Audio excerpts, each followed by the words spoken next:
My infertile wife arranged for a stork to deliver a baby to our home. I wish that were the punchline to some terrible joke.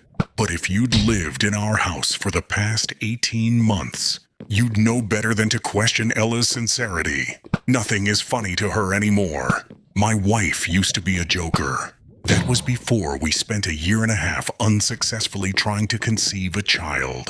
Back then, she wore irony like a jumpsuit, a defensive article so well fastened to her body, she would have been unable to remove it in a hurry. But Ella lost that side of herself after months upon months of failed attempts at conception. I wanted the two of us to take fertility tests earlier this year, but it wasn't until 2 weeks ago that she agreed. The results were bad on both fronts. My swimmers were few in number, and Ella's estrogen levels were rather low.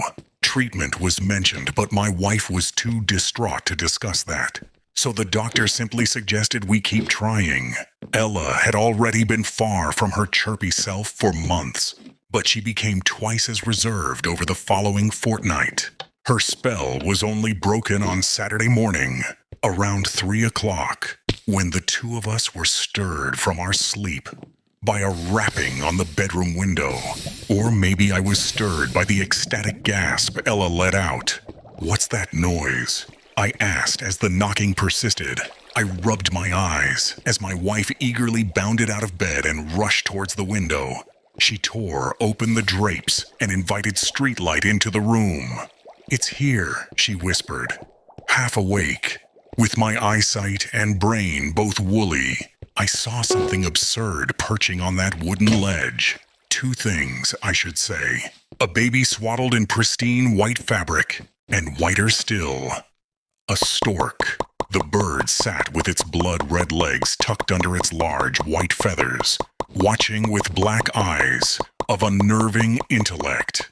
As Ella opened the window and scooped the sleeping baby from its resting position on the ledge.